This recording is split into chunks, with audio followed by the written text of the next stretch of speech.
संत गाडगेबाबांच्या जयंतीच्या निमित्ताने संत गाडगेबाबा यांच्या विचार आणि कार्यांना विनम्र अभिवादन आणि आपल्या सर्वांना जयंतीच्या हार्दिक शुभेच्छा. गाडगेबाबांना सही येत नव्हती तरी अख्खं आयुष्य सही काम करण्यामध्ये त्यांनी घालवलं. अशा संतांचा आज आपण परिचय करून घेणार आहोत. परिचयाचा अर्थ त्यांचा जीवनपट नाही, तर त्यांच्या जीवन कार्यातून काही प्रेरणा घेता येतील का आणि त्यांच्या जीवनाच्या कार्याचे काही पैलू आपण आजच्या भागात बघणार आहोत. मित्र, सर्वसाधारणपणे आपलं असा एक समज असतो की माणसाच्या जीवनामध्ये अडथळे असू नयेत, अडचणी असू नयेत, समस्या असू नयेत, प्रश्न असू नयेत. आणि समस्या, अडचणी, अडथळे असले की मग कसं काम करावं असा एक प्रश्न आपल्या मनामध्ये निर्माण होतो. लोक बरे नाहीत, लोकांना देखवत नाही, आणि मग आपण न केलेलंच बरं, जाऊ द्या बाबा. मग हातपाय गाळून बसणं. हातपाय गाळून बसणारी माणसं हे कुठल्याही इतिहासाच्या पानात आणि जनतेच्या मनात भरत नसतात. कुठल्याही महापुरुषांचं चरित्र पाहिल्यानंतर आपल्या गोष्टी एक लक्षात प्रामुख्याने येते, त्या सगळ्यांच्या समोर आव्हानं होते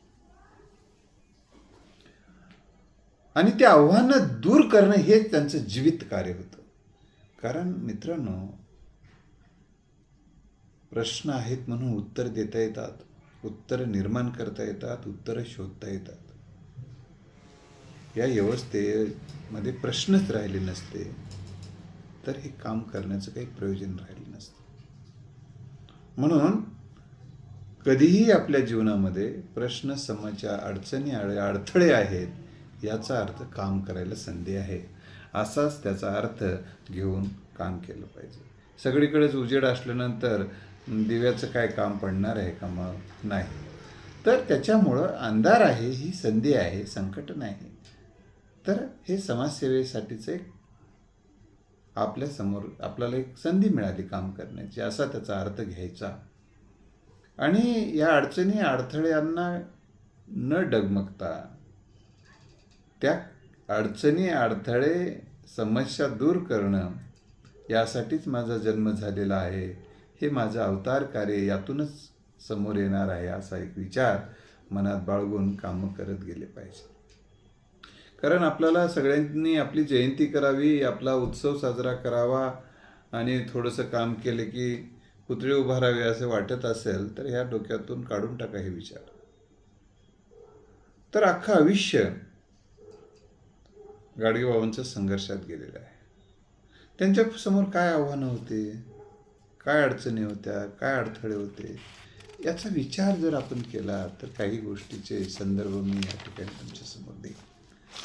पहिल्यांदा जी अडचण आणि अडथळे होते ते म्हणजे या समाजातली अंधश्रद्धा, या समाजातला देवभोळेपणा, समाजाला लागलेला कर्जबाजारीपणाचा कलंक, जातीयवादाचा कलंक, अस्पृश्यतेचा कलंक. अस्पृश्यता इतकी भयानक की माणसं माणसाचा विढाळ मानत असे, सावलीचं सुद्धा. एक गाय दुसऱ्या गायीचा विटाळ मानत नाही, परंतु एक माणूस मात्र दुसऱ्या माणसाचा विटाळ मानायचा म्हणजे आपल्याला त्याला काही कळणार, ढोर आहे म्हणतो. ह्याला काय ढोर म्हणावं का? ढोराचा अशा अस्पृश्यता, जातीवाद मानणाऱ्यांना ढोराच्या पेक्षाही ढोरांचा अपमान होईल. खरं तर त्यांना ढोर म्हणणं देखील, अशांना त्या ढोरा म्हणण्यापेक्षा नीच अजून त्यांना काही शब्द वापरता आले तर वापरता येतील. तर अशामध्ये समतेचं, वैज्ञानिक दृष्टिकोनाचं, लोकांना आर्थिक साक्षरतेचं आणि समाजाला माणूस म्हणून माणसाकडे पाहण्याचं शिक्षण देण्याचं कार्य संत गाडगेबाबांनी केलेलं आहे. कारण अंधार आहे म्हटल्यानंतर अंधार दूर होत नसतो. तर अंधार आहे, बरोबर आहे, पण दिवा लावता येतो आणि दिव्यानंच अंधार दूर करता येतो. अंधारानं अंधार दूर होत नसतो. म्हणून आपल्याला जितकं शक्य आहे तेवढा दिवा लावण्याचा प्रयत्न सगळ्यांनी करायला पाहिजे. ही गोष्ट आपण लक्षात घेतली पाहिजे. आता गाडगेबाबांनी आपल्या कोणत्या गोष्टीला प्राधान्य दिलं जीवनामध्ये? स्वतःच्या वैयक्तिक जीवनामध्ये वैराग्यवरतीने ते वागले. स्वतःसाठी कुठल्याही गोष्टीचा संग्रह केला नाही.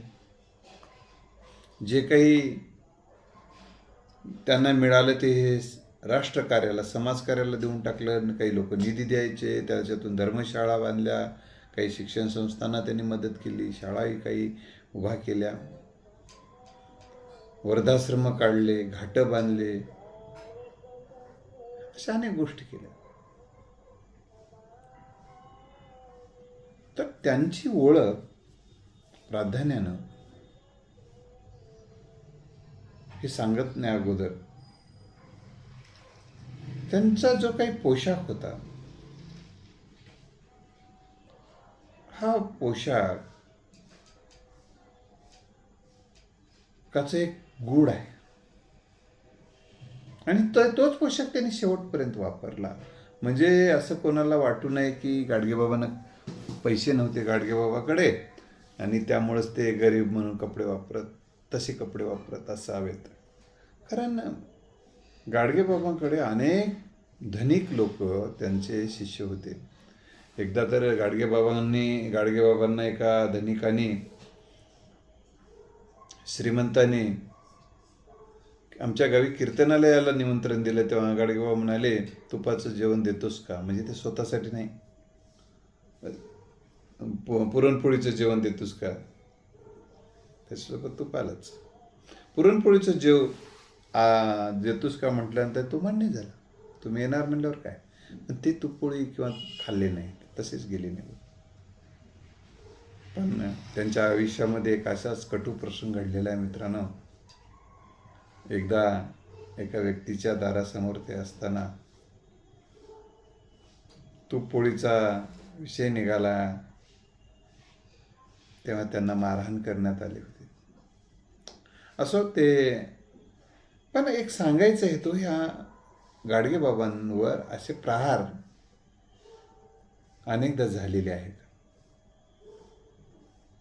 प्रहार झाले तरी समाजाला सुगंधित करण्यासाठी विचाररूपी पुष्प देण्याचं गाडगेबाबांनी कधीच थांबवले नाही.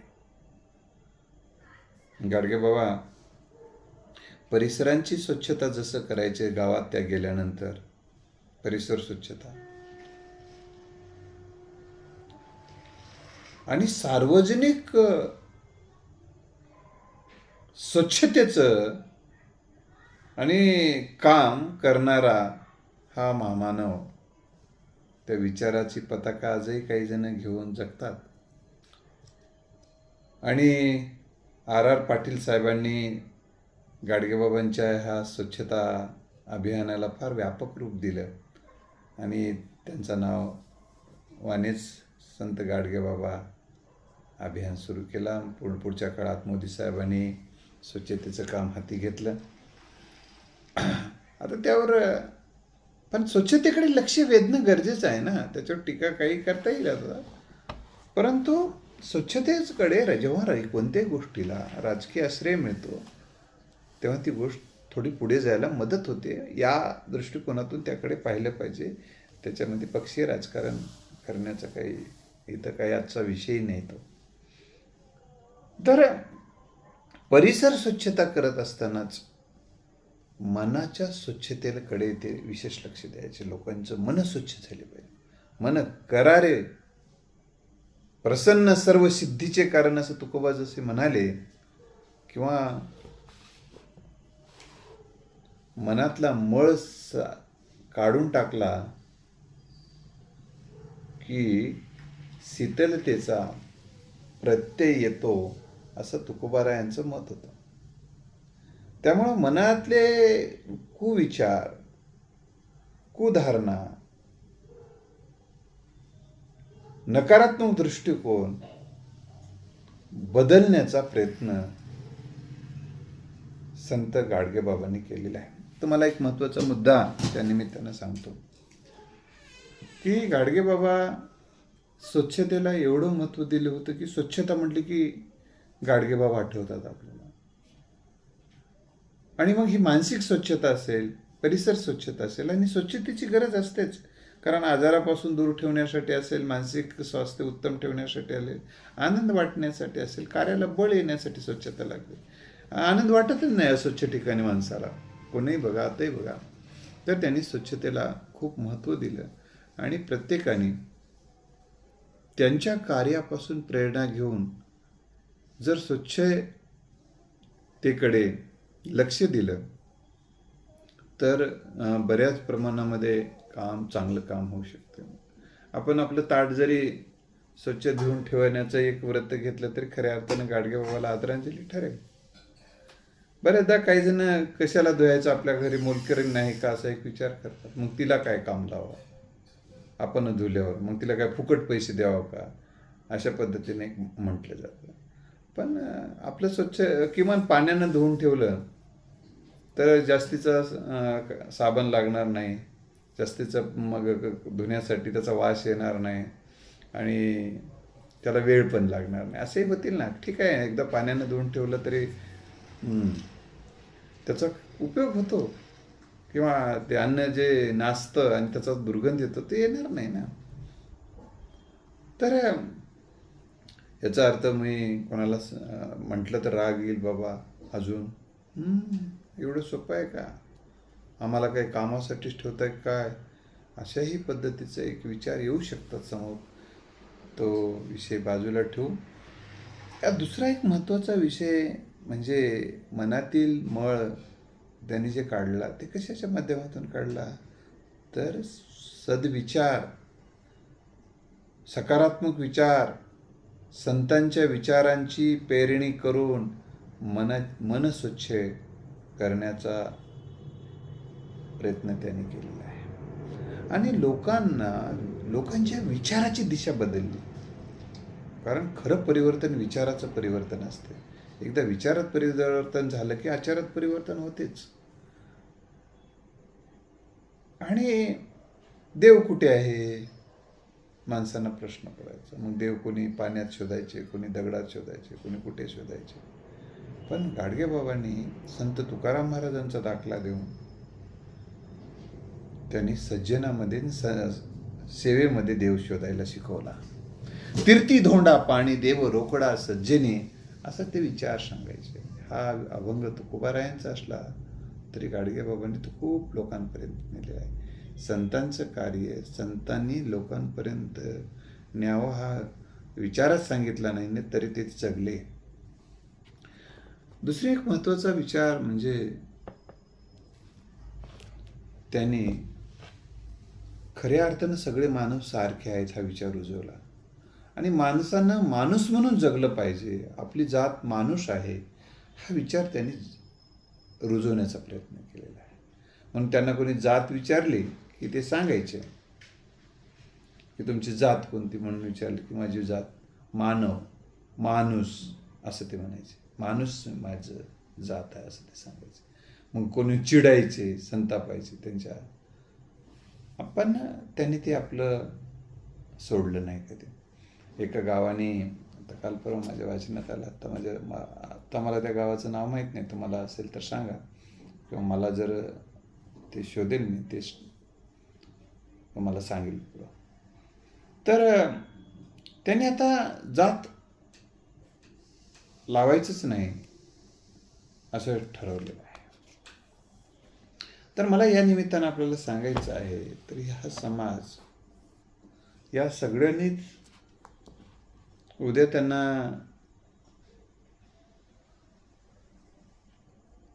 आरक्षण कुठल्या कॅटेगरीतून दिलं जाणार आहे हा प्रश्न पुढे येईल. आणि ते त्यांनी ठराव घेतला हा एक भाग आहे, परंतु पुढं किती तिथे अंमलबजावणी येईल आणि शासन त्यांना किती सहकार्य करेल, प्रशासन किती सहकार्य करेल त्या संदर्भात काय लोकचळवळ होणार आहे का, या संदर्भाने आपण पुढच्या काही भागामध्ये त्याचा विचार करू. पण मला सांगायचं या निमित्तानं, समतेचा विचार त्यांनी रुजवला. दुसरी गोष्ट, त्यांनी समाजातल्या चांगल्या माणसांना बळ देण्याचं काम केलं आहे, त्यांना कौतुक करण्याचं काम केलं आहे, त्यांची साथ केली, त्यांना सपोर्ट करण्याचं काम केलं आहे. आणि काय अनेक जणांच्या मोठ्या माणसांच्या, ज्यांना त्या काळामध्ये ज्यांचा प्रभाव होता, त्यांच्या सहवासात ते गेले. त्यांची महात्मा गांधीजींची पण भेट झाली, त्यांच्यासोबत विचारविनिमय झाला. राष्ट्रसंत तुकडोजी महाराजांसोबतही त्यांचा अनेकदा विचारविनिमय झाला. राष्ट्रसंत तुकडोजी महाराजांना जेव्हा संत गाडगेबाबा गेल्याची बातमी कळाली, तेव्हा त्यांनी तार पाठवले आणि मी आल्याशिवाय अंत्यविधी करू नका. तोपर्यंत गाडगेबाबांची अंत्यविधी कुठं करायची याबद्दल वाद लागले होते, पण त्यांच्याच विचारानुसार राठोड बागेमध्ये त्यांचा अंत्यविधी करण्यात आला. आज अमरावतीला जिथं ते गाडगेबाबाची समाधी, गाडगेबाबांचं मंदिरच उभं केले अमरावतीमध्ये. कधी गेलं तर पहा, मी तर ते पाहिलेलं आहे. त्यांनी कर्मवीर भाऊराव पाटील यांच्याही संपर्कामध्ये आले. महामानव डॉक्टर बाबासाहेब आंबेडकर यांना गाडगेबाबा खूप आवडायचे आणि गाडगेबाबांचे प्रेम बाबासाहेबांवर होतं. एक आठवण या निमित्तानं मी आपल्यासमोर ठेवेल. लोक जे सांगतात ते आणि जी घडलेलीच आहे ती. गाडगेबाबा असं म्हणतात की गाडगेबाबा लेकरू मेल्यानंतरही रडले नाही. त्यांना त्यांचा मुलगा मेल्याची तार जेव्हा आली, त्यांना कळवण्यात आलं, तेव्हा असं ते म्हणाले, ऐसे गेले कोट्यानकोटी, काय रडू एकट्यासाठी. काय रडण्याचं काही कारण नाही. हे सगळी असे गेले कोट्यानकोटी म्हणजे ही सगळ्या सृष्टीतली लेकरं म्हणजे माझी लेकरं ही त्यांच्याकडे भावना आहे. आणि आतापर्यंत अनेकांनी या जगाचा निरोप घेतलेला आहे. हे माझं एक लेकरू यात गेले असा त्याचा मतितार्थ आहे. त्यामुळे रडत बसण्याचं काही कारण नाही. पण महामानव डॉक्टर बाबासाहेब आंबेडकरांचं महापरिनिर्वाण जेव्हा 6 डिसेंबरला झालं आणि पुढं 20 डिसेंबरला तर गाडगेबाबा पण गेले, तेव्हा गाडगेबाबा गेल्याची माहिती त्यांना मिळताच ते ढसाढसा रडले. म्हणजे गाडगेबाबांना बाबासाहेब आंबेडकर का आवडत होते, तर गाडगेबाबांनी जे स्वप्न पाहिलं होतं समतेचं, माणूसपणाचं, मानवतेचं, समाजाच्या उन्नतीचं, ते स्वप्न प्रत्यक्षात साकार करण्याची शक्ती, क्षमता, कौशल्य असणारा महामानव बाबासाहेब आहेत, ही धारणा संत गाडगेबाबांची झालेली होती. त्यामुळे गाडगेबाबावर लक्षात एक कीर्तन तर गाडगेबाबा बाबासाहेबांचा जय जयकार करतात. आणि गाडगेबाबांचं कीर्तन ऐकायला बाबासाहेब स्वतः गेलेले आहेत. ही किती अतूट असं नातं त्या दोघांचं होतं. म्हणजे बाबासाहेब जातीच्या पलीकडे जाऊन प्रेम करायचे आणि गाडगेबाबा तुम्हाला माहीतच आहे, जातीच्या पलीकडे जाऊन या सगळ्या समाजासाठीच त्यांनी कार्य केलेले आहेत. त्यांनी एका जातीसाठी कधी विचारही केला नाही. ते आताच मी सांगितले, ते जातच माझी माणूस हीच जात आहे असं सांगायचं. भाऊसाहेब देशमुख म्हणजे पंजाबराव देशमुख यांचे विलक्षण प्रेम गाडगेबाबांवर होतं. त्यांचेही चांगले ऋणानुबंध होते. आता प्रकी तेव्हा तत्कालीन मोठे साहित्यिक प्रकी शिवाजीराव पटवर्धन, विशेषतः बाळासाहेब ठाकरे यांचे हिंदू, आपण ज्यांना हिंदू हृदय सम्राट म्हणून ओळखलं जाते, ते बाळासाहेब ठाकरे यांचे वडील प्रबोधनकार ठाकरे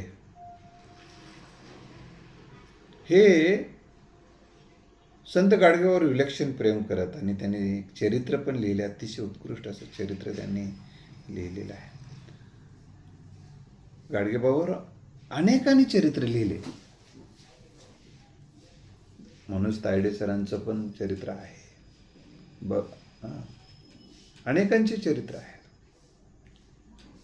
दुसरी महत्त्वाची गोष्ट म्हणजे गाडगेबाबांनी सेवा घेण्याला महत्त्व दिलं नाही, सेवा देण्याला महत्त्व दिलेलं आहे. काही जण आंघोळ घालण्यापासून सेवा घेतात. काही महाराज आम्ही बघितले, त्याला आंघोळ घाला, अमुक करा, तमुक करा, हे आंघोळ घालतात. तर हे आंघोळ घालून घेण्यापासून तर सगळी आरती करून घेण्यापर्यंत, काही जण आरती करून घेतात. त्याची आरती करतात, ठीक आहे, ते करत त्यांनी म्हणतही नसतील, हा भाग वेगळा. तर सांगण्याचा हेतू एवढाच मला म्हणायचा आहे, मला कोणाचं नाव घ्यायचं नाही याच्यामध्ये. तर स्वतःला काचेच्या बंगल्यामध्ये ठेवून जितका काय ऐशाराम करता येईल आणि जितके काही चोचले पुरून घेता येतील पुरून घेणारे काही लोक आहेत. पण गाडगेबाबा मात्र सेवा देणारा संत अशी त्यांची ओळख आहे. गाडगेबाबांचा उल्लेख सेवा देणारा संत असा करायला पाहिजे, कारण संतांची सेवा करावी असा परंपरा उपदेश करत होती. पण गाडगेबाबांनी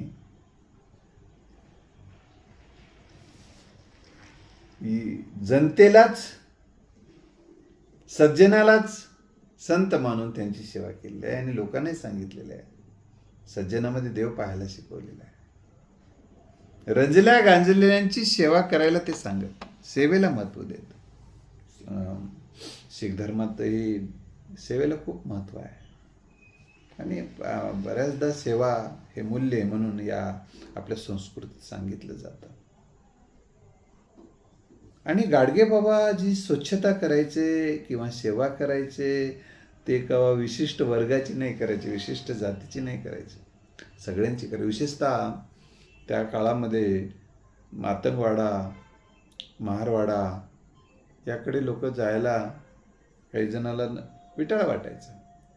त्या काळामध्ये गाडगेबाबा त्याही परिसरामध्ये जाऊन स्वच्छता करत. ही गोष्ट आपण लक्षात ठेवली पाहिजे. त्यांनी अस्पृश्यता आयुष्यात मानली नाही. दुसरी महत्त्वाची गोष्ट म्हणजे गाडगेबाबा आर्थिक साक्षरतेचे धडे देत त्यांच्या कीर्तनातून. जमा खर्चाची नोंद ठेवा, तुमच्याकडे आवक जावक येतंय किती जातंय किती याची नोंद ठेवायला सांग. म्हणजे आपल्याकडं आहे किती आणि गेले किती हे सुद्धा लक्षात यायला मदत होते. त्यामुळं त्यांच्याकडून, कारण बऱ्याचदा काय होतंय, हे गाडगेबाबांचा संदेश ऐकणं आपल्यासाठी का गरजेचं आहे मी तुम्हाला सांगतो. बऱ्याचदा काय होते, घरामध्ये जे काही कमवते माणसं आहेत ना, ते काय करतात, किंवा काही खर्च ज्यांच्याकडे पैसे दिले जातात त्यांचा खर्च कुठं होतो हे बऱ्याचदा माणसं विसरून जातात. त्याच्या नोंदी नाही गेल्या की मग हिशोब घेणारे मात्र, तुला मी 1000 रुपये दिले होते, कुठं गेले सांग.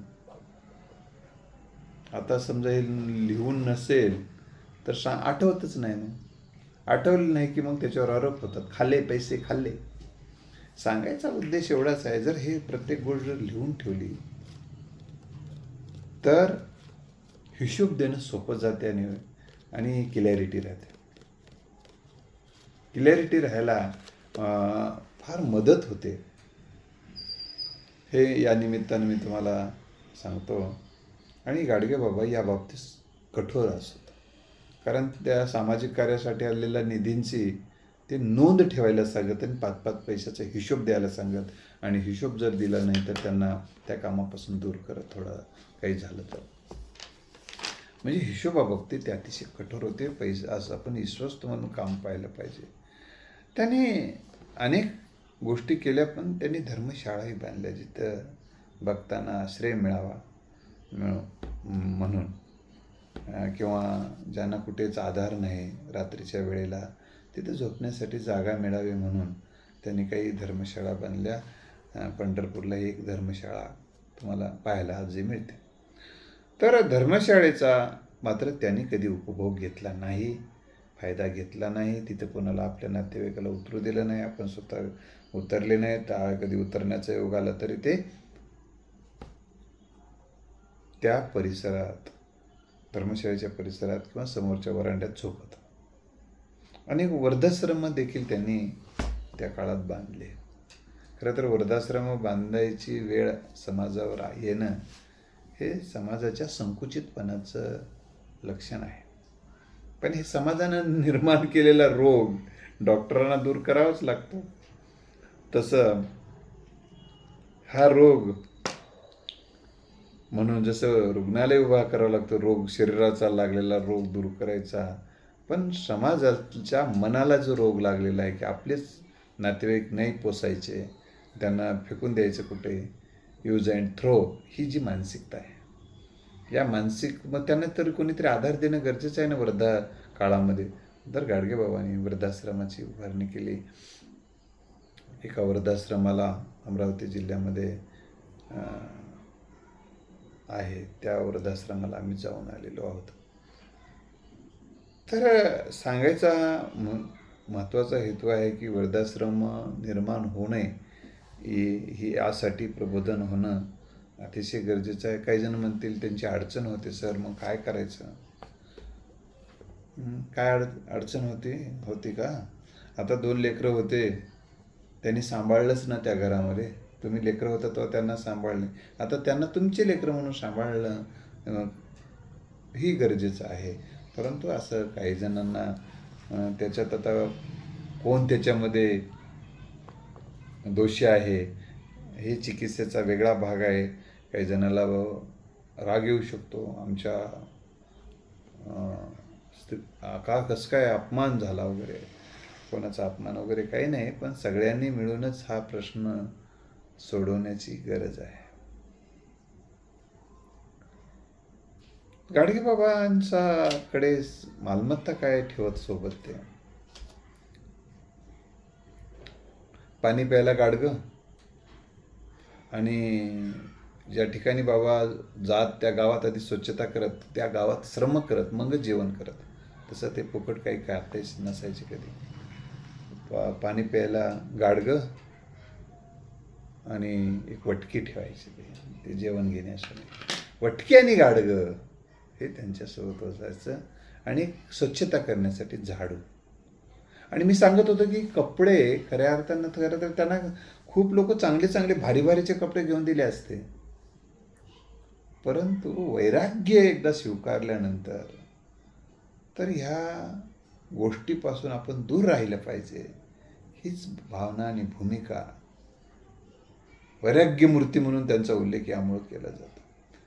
ते सगळंच मिळालं असतं त्यांना, पण त्या उपभोग शून्य जगणारा हा महामानव आहे. आता दुसरी गोष्ट, शिक्षणाचं स्वतः गाडगेबाबांना शिकता आलं नाही, निरक्षर होते.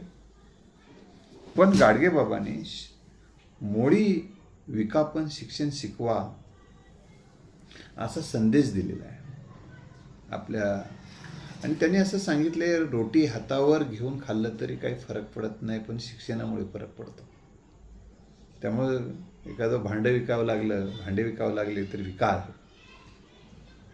एका दिवस कपडे घेता आले नाही तर चालेल, कमी अधिक चालतील, परंतु शिक्षण मात्र करा असा संदेश ते सातत्यानं देत. म्हणजे शैक्षणिक जाणीव जागृती घडवणारा हा महामानव. कुठल्याही मानधनाशिवाय, बरं का, कुठले मानधन वगैरे काही नाही, आणि कुठल्या आमंत्रणाची त्यांना गरज नव्हती. काही जण मी बोलावल्याशिवाय नाही आणि मलिदा घेतल्याशिवाय नाही, हे व्रत काही जणांनी घेतलेलं आहे.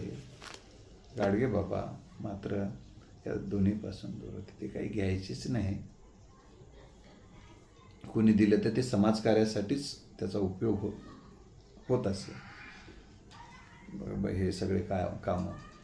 पण ते काही त्या कीर्तनाची ती फीस म्हणून नसेल, ते समाजसेवेसाठी जो काही पैसा यायचा ते.